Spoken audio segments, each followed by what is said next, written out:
Esto es Radiorama Noticias.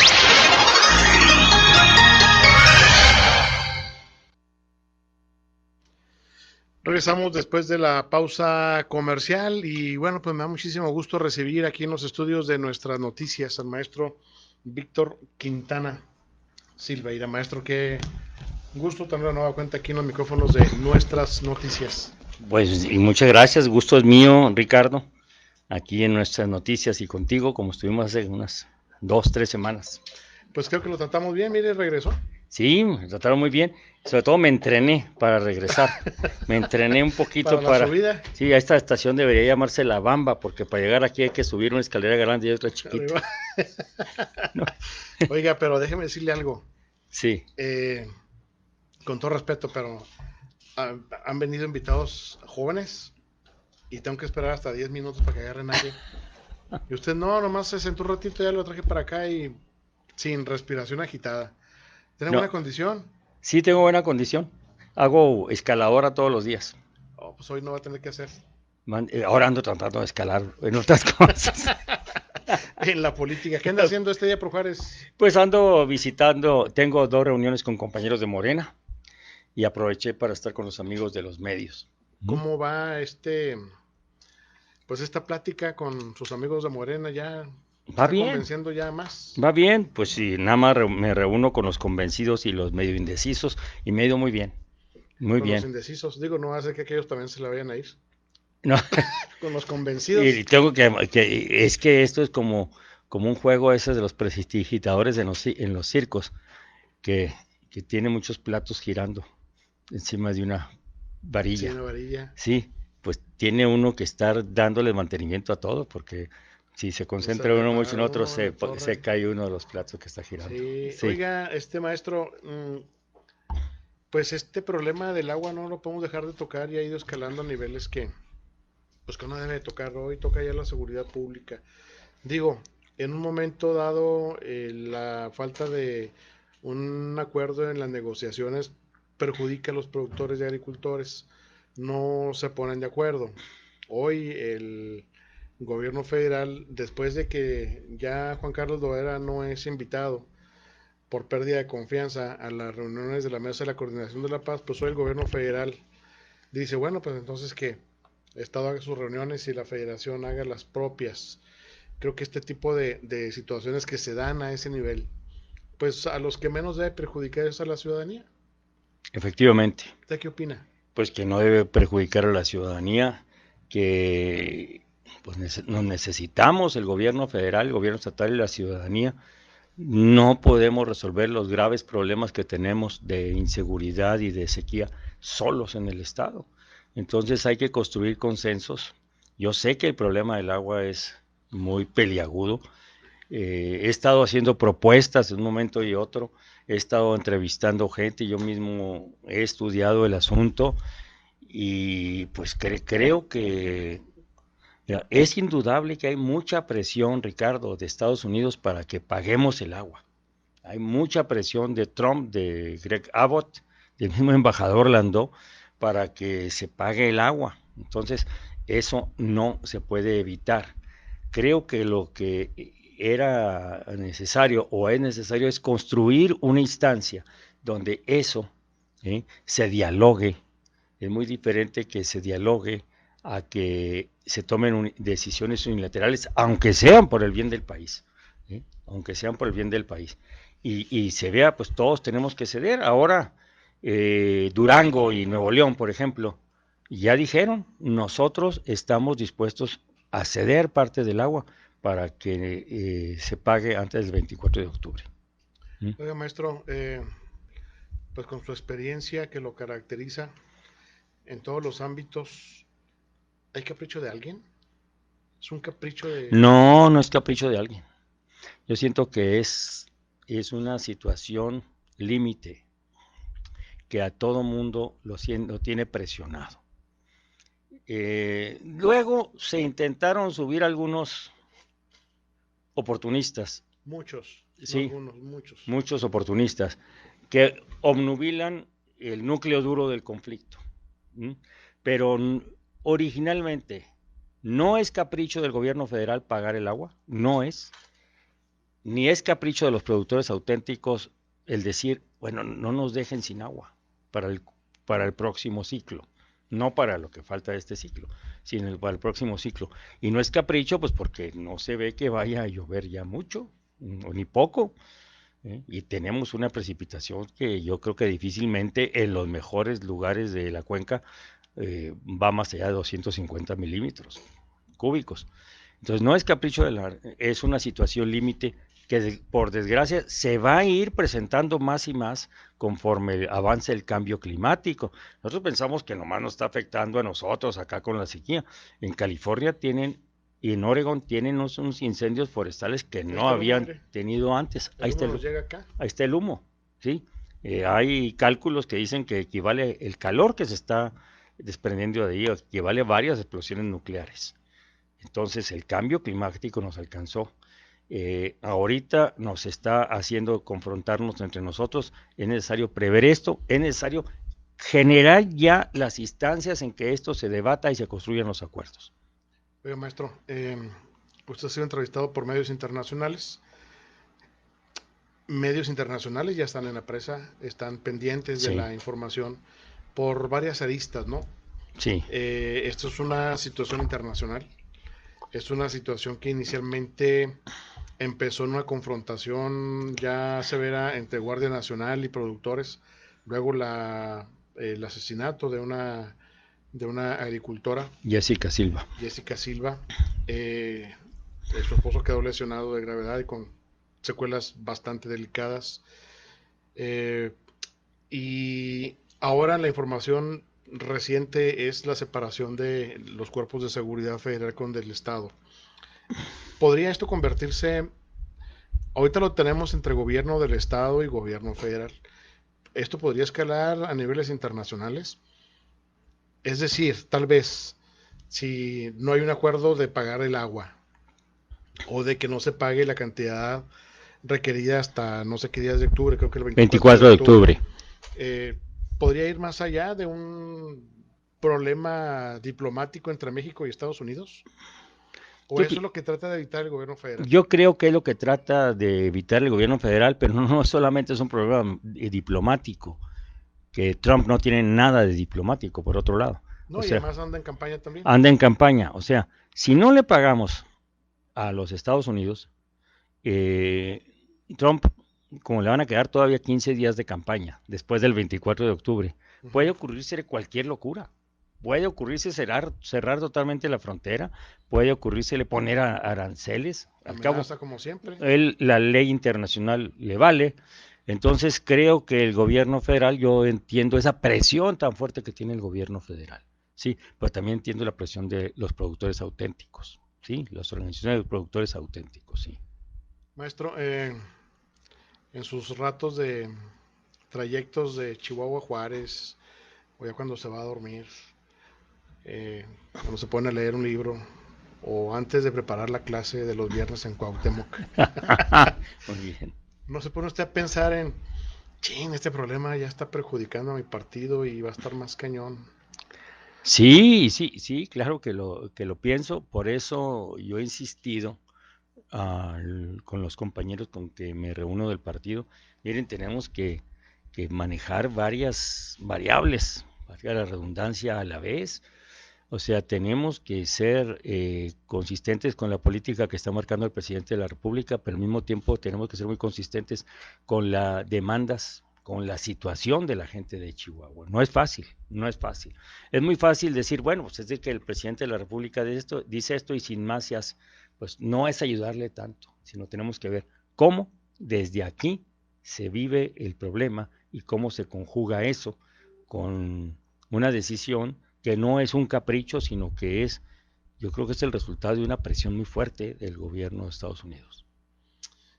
Este, con la situación que se da de esta separación, obviamente, bueno, pues escuchábamos hoy en la mañana, por ejemplo, a Gustavo de la Rosa. La semana pasada entrevistábamos a Benjamín Carrera y precisamente a Benjamín Carrera, diputado local de Morena, le decíamos que si le ayudaba mucho al presidente Andrés Manuel, y esto que acaba usted de comentar, recuerdo yo la pregunta expresa que le hicimos, y al mismo partido Morena, el que pues le están diciendo que todo así al presidente. Ahorita usted acaba de decir algo muy certero, pues no todo lo que hace el presidente de la República es correcto. Eh, Notamos, y se ha dicho en varias ocasiones, que el gobierno federal está siendo mal informado por la gente de Chihuahua. Se lo comentaba la vez pasada también Sí, que estuvimos en la sí. entrevista. Le decíamos a los diputados, oiga, una forma de que le toquen la puerta ahí al presidente, oiga, recíbanos y vamos a explicarle cómo está la situación de Chihuahua, cuál es nuestra posición, que tal vez pues no tiene que ser necesariamente la misma del presidente, y darle los datos reales de lo que está sucediendo sin tener que irse al Google de la computadora, sino estar ahí presente con los productores. Se habla también del aguachicoleo. Hay aguachicoleo, eso es evidente. Sí Sí, hay, hay aguachicoleo. sí Sí, hay. sí, hay un lugar después ya del distrito de riego, donde termina el distrito de riego 05 que se llama Las Burras, la presa de Las Burras, y de ahí hasta el granero, pues me calculan que hay hasta 200 millones de metros cúbicos, que es la mitad de lo que se debe ahorita, un poquito más, que se van a huertas nogaleras. ¿Mm? Y también hay un aguachicoleo legal, entre comillas, de una toma directa que hay en la presa Rosetilla de Altos Hornos de México, ¿m? Que pueden sacar hasta 200 metros cúbicos por segundo, no, perdón, 200 litros por segundo, 200 litros, sí, por segundo, para enviar a La Perla, y de ahí, en el ferroducto La Perla Monclova, volver a rebombear el agua junto con lodos de fierro. Entonces, ese también hay que ver por qué Conagua no ha aclarado a qué se debe esa concesión a Altos Hornos de México. Oye, decirle a los radioescuchas, no, maestro, que quien tiene nogales necesita una cantidad enorme de agua. Necesita una cantidad enorme de agua. No es sustentable ya el cultivo de nogales, pero esto no significa tampoco, sería injusto decir, bueno, ya no vamos a dar agua para los nogales, es una inversión fuerte de la gente, son empleos, pero sí puede decirse, no más nogales, no más nogales. Las nogaleras actuales tienen dotación de agua asegurada para tanto tiempo, ¿m? O tienen tal cantidad de agua. Y también hay que ponerle un alto al tráfico de concesiones. A principios de la década de los 90, cuando se cambió toda la estructura jurídica del agua y se dejaron los distritos en manos de los módulos de riego, prácticamente, Ricardo, el Estado se retiró de la regulación del agua. Entonces dejó todo en manos de particulares y eso no debe hacerse. El Estado no puede perder la rectoría efectiva del agua. ¿Qué son los encargados de los distritos de riego? Cada distrito de riego está dividido en módulos, ¿sí? Por secciones del distrito. Ajá. Entonces, pues de repente ser presidente de módulo es más importante que ser presidente municipal de Delicias o de Camargo. ¿Por qué? Imagínate tú, ahí es donde se ve la distribución del agua, el mantenimiento de la infraestructura hidráulica, cómo se asignan las cuotas de agua, etcétera, etcétera. Seguimos platicando del agua, nos vamos a la grilla. Como quieras, Ricardo. La situación de las elecciones del Comité Nacional de Morena. ¿Dónde Sí, está su corazoncito?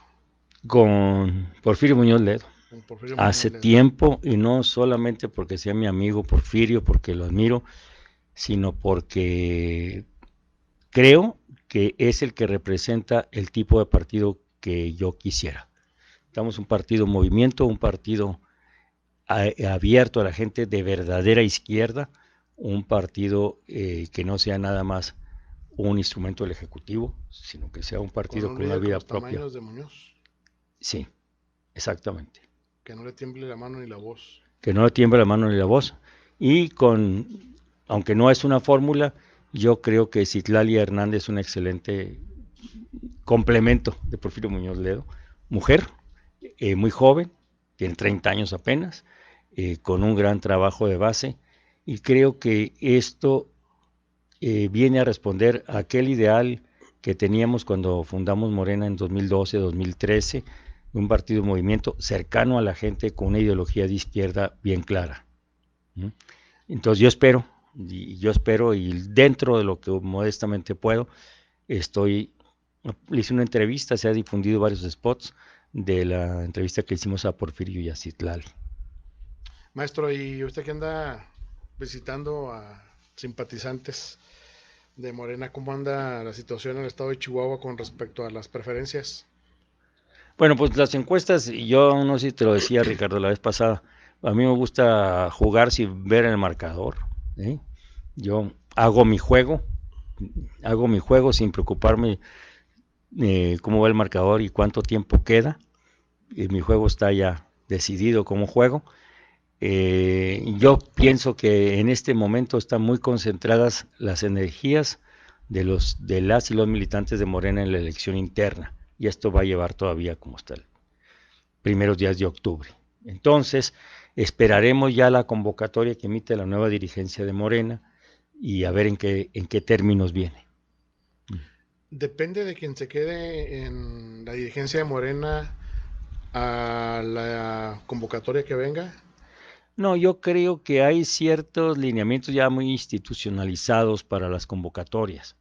Generalmente lo que se ha hecho, el Consejo Estatal nombra una terna, esa terna se va a la Comisión Nacional de Elecciones, la Comisión Nacional tiene la facultad de agregar a alguien más a la terna, que ya no sería terna, y esos 3 o 4 se van a una encuesta.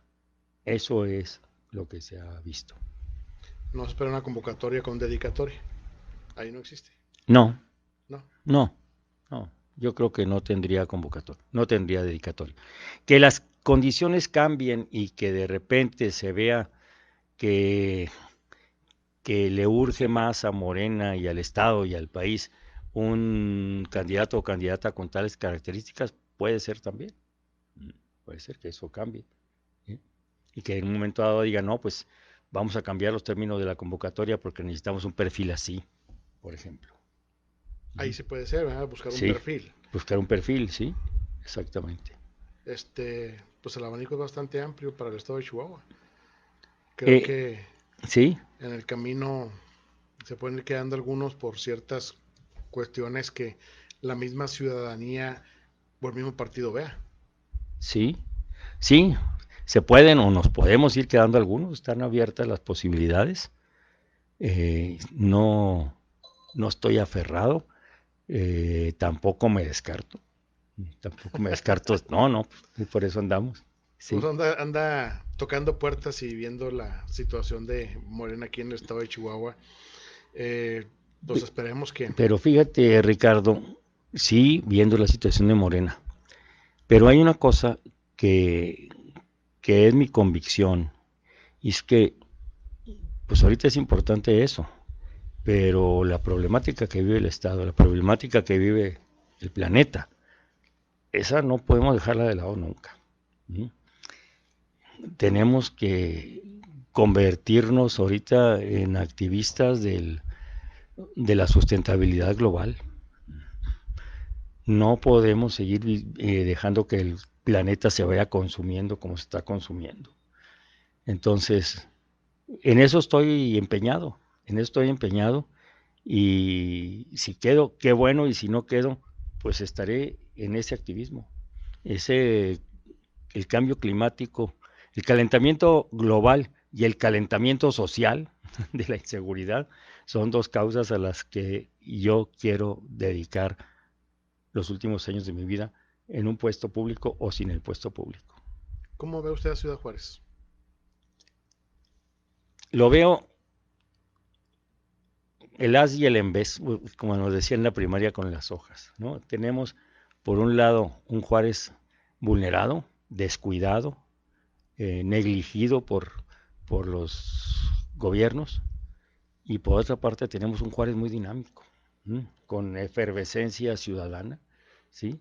Es que es lo que lo saca adelante. Sí, si no fuera por eso. Ahorita veo, por Somos ejemplo, un pueblo abandonado. el periodismo de Juárez es de los mejores del país. Hay muy buenos narradores, hay muy buenos teatreros, actores de teatro. Perla o mi amigo Joaquín Cosío, ¿sí? Hay muy buenos actores, hay muy buenos literatos en Juárez. Ahorita hay un movimiento que encabezan dos organizaciones por la revocación del mandato, ¿sí? Están las muchachas que van y protestan porque están hartas de tanta violencia. ¿Sí? Está una organización ciudadana que hace diagnósticos muy certeros de la realidad de Juárez. Entonces, precisamente hoy mandé un artículo a la jornada que se llama así, Juárez Ciudadana, ¿sí? Porque creo que Juárez tiene una gente muy activa que es la que lo mantiene a flote, a pesar de tantas desventajas y descuidos. Así lo veo Juárez. Eh, pues coincidirá conmigo, pero Juárez es, o los habitantes de Juárez no se dejan. Hemos marcado, eh, hemos hecho historia en cuestiones políticas. La gente ha decidido si quiere un cambio o no lo quiere. Sí. Y la gente reconoce si se equivocó o no, cuando ya no le refrenda su voto a quien ellos consideran que no les sirvió. Creo que Ciudad Juárez y sus habitantes es una ciudad muy madura en cuestiones políticas, ¿no? Sí, es muy madura, muy moderna en términos políticos.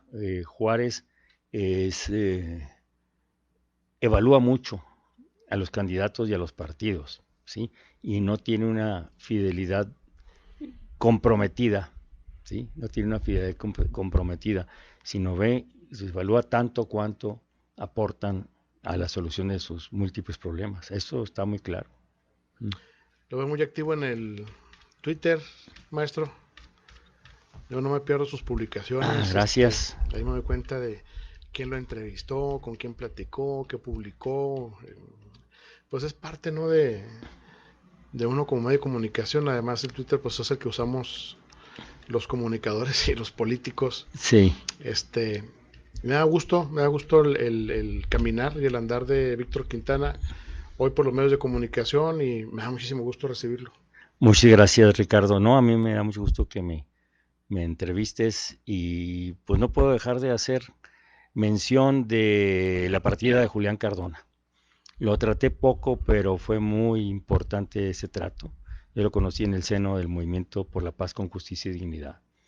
Y lo admiré no nada más como fotógrafo, sino como analista de la situación de la situación de violencia en Ciudad Juárez. Así que lástima que se pierden ese tipo de personas. Sí, eso nos fue un excelente periodista gráfico y pues desafortunadamente, ¿no?